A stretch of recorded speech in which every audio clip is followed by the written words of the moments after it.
Hello friends. तो कैसे हैं आप सब लोग। आई होप आप सब लोग बहुत बढ़िया होंगे। तो फ्रेंड्स, इस वीडियो में मैं आपके साथ जो टॉपिक कवर अप करने जा रही हूँ उसके बारे में आपको थोड़ा सा बता देती हूँ। तो फ्रेंड्स, इससे पहले जो हमारी लास्ट वीडियोस थी उसमें हमने हाउस रेंट प्रॉपर्टी जो हमारा चैप्टर है उसको स्टार्टअप किया था। एक वीडियो मैंने आपको बेसिक कंसेप्ट के फॉर्मूलाज़ की करवाई थी एंड आई होप आपको उससे फॉर्मूलाज़ की थोड़ी सी क्लैरिटी हुई होगी। आफ्टर दैट मैंने आपको 5 मार्क्स के क्वेश्चंस की 2 वीडियोस प्रोवाइड की हैं। सो आई होप आपने वो भी वीडियोस अच्छे से देखी हैं। आपको स्क्रीन पे तीनों वीडियोस के थंबनेल शो हो रहे हैं। अगर आपने नहीं देखी हैं तो आफ्टर दिस वीडियो उन वीडियोस को भी देख लीजिएगा, बिकॉज फॉर्मूलाज फर्स्ट वीडियो है रिलेटेड टू फॉर्मूलाज जो कि बहुत इंपॉर्टेंट है। बिना फॉर्मूलाज के फ्रेंड्स आपका कोई क्वेश्चन सॉल्व नहीं होगा और उसमें मैंने सिर्फ उतने ही फॉर्मूलाज को समझाया है जितने लास्ट 10 ईयर्स के क्वेश्चंस को सॉल्व करने के लिए यूज़ हो रहे हैं, सिर्फ लास्ट 10 ईयर्स के, क्योंकि हमारे पास इतना टाइम नहीं है कि हम प्रॉपर फुल चैप्टर करें। तो जस्ट वो क्वेश्चंस करेंगे जो लास्ट 10 ईयर्स एग्जाम में आ रखे हैं। तो स्टार्ट करते हैं। इस वीडियो में हम लोग हमारा जो क्वेश्चन कवर अप करने जा रहे हैं वो 2014 अप्रैल में एग्जाम में आ रखा है और फॉर 5 मार्क्स। तो इस क्वेश्चन को अच्छे से समझिएगा। शायद अगर आप पहली बार वीडियो पे आए हैं तो आपको थोड़ा सा क्लैरिटी हो जाए कि कैसे करना है, शायद आपको फॉर्मूलाज इसी वीडियो से समझ आ जाए। ठीक है, फर्स्ट ऑफ ऑल हम लोग एक बार स्टेटमेंट को रीड आउट कर लेते हैं। Particulars of a residential house are given below for the assessment year है, देखिए 18-19।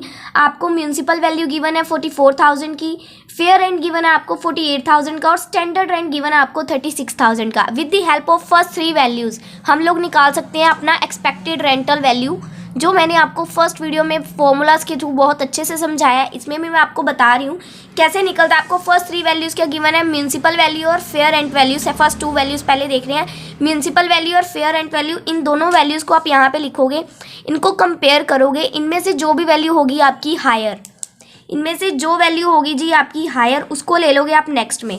अगर हमारी म्यूनसिपल वैल्यू होती तो हमने यहाँ पे म्यूनसिपल लिखना था। अब फेयर रेंट वैल्यू हायर है तो फेयर रेंट वैल्यू लिख रहे हैं। ठीक है, अब इसका कंपैरिजन करोगे आप स्टैंडर्ड रेंट वैल्यू के साथ 36,000 की। अब की बार आप लोग देखोगे लोअर वैल्यू, इसके अंदर क्या होता है, आपको हायर लोअर हायर ऐसे चलना होता है। तो अब की बार आपने देखनी है लोअर वैल्यू, इन दोनों में से लोअर कौन सी है, 36,000। तो जो भी वैल्यू लोअर है वो हो जाएगी आपकी expected rental value, that should be 36,000। ठीक है जी, आई होप आपको इतनी क्लैरिटी हुई। इसके बाद देखिए आपको क्या गिवन है, एक्चुअल रेंट गिवन है आपको 37200। एक्चुअल रेंट गिवन है आपको 37200। अब देखिए आपको अगर क्वेश्चन में अनरियलाइज रेंट गिवन होता तो हमने उसकी ट्रांजैक्शन यहीं पे एक्चुअल रेंट के साथ करनी होती है, बट इस क्वेश्चन में आपको अनरियलाइज रेंट नहीं गिवन है, तो मतलब एक्चुअल रेंट जितना है उतना ही है। अब एक्सपेक्टेड रेंटल वैल्यू और एक्चुअल रेंट वैल्यू को कंपेयर करके क्या निकलता है जी, हमारा gross annual value. Expected rent value और एक्चुअल रेंट को कंपेयर करके क्या निकलता है, हमारा ग्रॉस एनुअल वैल्यू। अब देखो यहाँ पे हायर देखा, यहाँ पे लोअर देखा, यहाँ पे अगेन आपने हायर वैल्यू देखनी है। इन दोनों में से हायर वैल्यू कौन सी है, 37200। तो जो भी वैल्यू हायर है वो देखिए वो हमारी हो जाएगी ग्रॉस एनुअल वैल्यू। ठीक है जी, आई होप आपको थोड़ी सी क्लैरिटी हो रही है, ज़्यादा कन्फ्यूजन नहीं हो रही होगी। ग्रॉस एनुअल वैल्यू जब हमारी निकल आती है, आफ्टर दैट हम लोग क्या करते हैं, जो हमारा म्यूनसिपल टैक्स जितना हमारा घर का ओनर पे करता है, अगर म्यूनसिपल टैक्स पे बाय टेनेंट है, मतलब किराएदार ने पे किया, वो आप लोग इस क्वेश्चंस में नहीं लोगे। जितना ओनर पे करेगा, देखिए यहाँ पे लिखा है म्यूनसिपल टैक्स पे, कहीं पे भी टेनेंट का जिक्र नहीं है, मतलब ओनर ने पे किया है। तो म्यूनसिपल टैक्स उतना आप डिडक्ट कर दोगे 8800 का, तो आप उसको डिडक्ट कर दोगे, आपकी वैल्यू निकल आएगी नेट एनुअल वैल्यू 28400। ठीक है जी, यहाँ तक आपको क्लैरिटी होगी। अब इसके बाद फ्रेंड्स मैंने आपको क्या समझा रखा है, जब आपकी नेट एनुअल वैल्यू निकल आएगी उसके बाद आपको अपनी 2 डिडक्शंस अप्लाई करनी है। एक आपकी डिडक्शन है under section 24 sub section A के अंदर 30% ऑफ नेट एनुअल वैल्यू, 30% लगाना है आपको नेट एनुअल वैल्यू के ऊपर। तो इसके ऊपर आप 30% लगाओगे, फर्स्ट डिडक्शन आ जाएगी आपकी 8520 की। सेकंड डिडक्शन होती है आपकी इंटरेस्ट ऑन लोन, जो आपको क्वेश्चन में गिवन है, interest on money borrowed for construction 6000 की। अब देखिए आपको क्वेश्चन में और भी चीज़ें गिवन है, जैसे ground rent payable, collection charges, उसके बाद लास्ट में आपको मॉर्गेज के बारे में कुछ गिवन है। ये सब चीज़ें अगर तो आपको क्वेश्चन का फॉर्मेट नहीं ना पता तो आप क्वेश्चन कभी सॉल्व नहीं कर पाओगे, क्योंकि ये चीज़ें आपको कन्फ्यूज़ करने के लिए दी गई हैं। ठीक है। अगर तो आपको क्वेश्चन सॉल्व करने का वे नहीं पता तो आप क्वेश्चंस में कंफ्यूज हो जाओगे। इसी वजह से कह रही हूँ एक बार थोड़ा सा छोटी छोटी वीडियोस है समझ लो, साथ साथ अच्छे रहोगे। अब देखो जब आप इन तीनों को दोनों को माइनस कर दोगे डिडक्शंस को नेट एनुअल वैल्यू में से, तो आपकी निकल आएगी इनकम फ्रॉम हाउस प्रॉपर्टी 13880 आएगा आपका आंसर। और आई थिंक आपको मैं स्टेटमेंट दिखा रही हूँ, उसमें आपको आंसर दिख रहा होगा। ये क्वेश्चन सॉल्व करके नहीं मिला मुझे, देख लीजिए अनसॉल्व था। तो आपको ये चीज़ ध्यान रखनी है, काफ़ी चीज़ें होगी क्वेश्चंस में जो आपको कंफ्यूज करने के लिए दी होंगी, तो आपको उनके पीछे नहीं जाना है, अपना वे याद रखना है कि हमको क्वेश्चन कैसे सॉल्व करना है। ठीक है जी। After that friends, next question start करने से पहले मेरी आप लोगों से एक रिक्वेस्ट है कि आप लोग मेरे चैनल पर 90.6% ऐसे लोग आते हो जो वीडियोस को तो देखते हो पर चैनल को सब्सक्राइब नहीं करते हो। सो गाइस प्लीज़ चैनल को सब्सक्राइब करके बेल आइकन को ऑन कर लीजिए, सो दैट जब भी मैं अपनी लेटेस्ट वीडियोज़ को अपलोड करूँ तो सबसे पहले नोटिफिकेशन आपके पास आए। ठीक है गाइस, तो स्टेटमेंट आपकी स्क्रीन पे आ चुकी है। चलिए क्वेश्चन को स्टार्ट करते हैं। फर्स्ट रीड आउट करते हैं एक बार स्टेटमेंट को।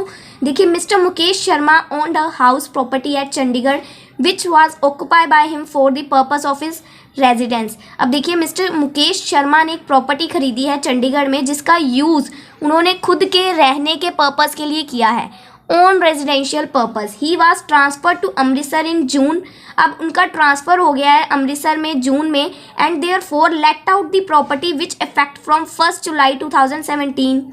1 जुलाई को उन्होंने उस घर को लेट आउट मतलब किराए पे दे दिया है ऑन अ मंथली रेंट 2500। पहले वो खुद के घर मतलब उस घर में खुद रह रहे थे, बट जब उनका ट्रांसफ़र अमृतसर में हो गया तो उसके बाद उन्होंने उस घर को किराए पे दे दिया ऑन अ मंथली रेंट 2500। अब पहले आप लोग फ्रेंड्स इतनी स्टेटमेंट को समझो कि घर जब उसके ओन रेजिडेंशियल में था, मतलब कब तक था, जून 2017 तक। मंथ कब स्टार्ट होता है, अप्रैल से। अप्रैल मई जून 3 मंथ्स के लिए घर उसके पास था। आफ्टर दैट उसने रेंट पे दे दिया टेनेंट को। अब देखिए, जब मैंने आपको एक स्टार्टिंग वाली फर्स्ट वीडियो में फॉर्मूलाज बताए थे, मैंने सबसे लास्ट में बताया था जब वो सेल्फ ओन रेजिडेंस होगा तो उसकी जीए भी हो जाएगी नील डायरेक्टली। जब वो सेल्फ ओन रेजिडेंस घर यूज़ करेगा वो जीए भी हो जाएगी नील। तो मतलब फर्स्ट 3 मंथ्स का हमने कैलकुलेशन ही नहीं करनी है इस क्वेश्चन में, क्योंकि ये 5 मार्क्स का है। अगर ये 15 मार्क्स का क्वेश्चन होता यही तो हमने सेल्फ ऑक्यूपाई को अलग सॉल्व करना था, जो लॉन्ग क्वेश्चंस में आपको आएंगे और मैं आपको समझाऊंगी भी। फिलहाल ये 5 मार्क्स के लिए है तो आपको इतना इसको लेंथी नहीं करना है। इसमें आपको सेल्फ ऑक्यूपाई को डायरेक्टली नील कर देना है जो उसने ओन रेजिडेंस के लिए किया है। बाकी जो जितने मंथ्स के लिए वो लेट आउट किराए पे गया है उसको लेके चलेंगे आगे हम। ठीक है, अब देखिए यहाँ पे मैंने क्या लिख रखा है। In this case house property is self occupy for 3 months. 3 months के लिए वो खुद रहा है, सेल्फ ऑक्यूपाई किया उसने। ठीक है, after that let out for 9 months. 9 months के लिए उसने उसको किराए पे दे दिया, मतलब 1 जुलाई से 31 मार्च तक। The benefit of self occupy will not be given. और जो हमें सेल्फ ऑक्यूपाई से बेनिफिट होना है वो हमें गिवन ही नहीं है क्वेश्चन की स्टेटमेंट में, तो उसका अभी हम कुछ नहीं कर रहे हैं। The property will be treated as let out. तो हम क्वेश्चन को कैसे सॉल्व करेंगे, as a let out property, जितने मंथ्स के लिए वो लेट आउट हुई है अकॉर्डिंग टू उसके। ठीक है, फर्स्ट आपको यहाँ पे मंथली रेंट गिवन है 2500। तो फर्स्ट मैं आपको एक्चुअल रेंट दिखा रही हूँ। 2500 डाला है मैंने, 2500 इंटू 9 करके 22500 आपकी अमाउंट आ जाएगी एक्चुअल रेंट की। अब आपको चाहिए expected rental value. Next statement को रीड आउट करते हैं। देखिए क्या लिख रखा है। The corporation tax payable is respect of property 20% was 6000 of which 50% was pay by him before 31 2018। Friends first देखिए आपको म्यूनसिपल वैल्यू कैसे निकालनी है। जो म्यूनसिपल रेंटल वैल्यू है वो बोला क्या गया है, ध्यान से रीड आउट करिए। कॉर्पोरेट टैक्स जो पेएबल हुआ है कंपनी रिस्पेक्ट ऑफ प्रॉपर्टी वो 20% ऑफ 6000 जो है, जो 6000 है वो 20% है। अगर आपको ये 100% चाहिए तो आप इसको कैसे करोगे, 6000 इंटू 100/20।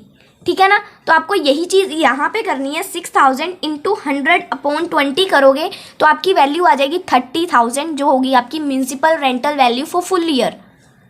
ठीक है जी, आपको सिर्फ 20% वैल्यू गिवन है, बट आपको 100% लेके चलनी है। तो आप 100% कैसे करोगे, 6000 इंटू 100/20, तो आपकी वैल्यू आ जाएगी 30,000।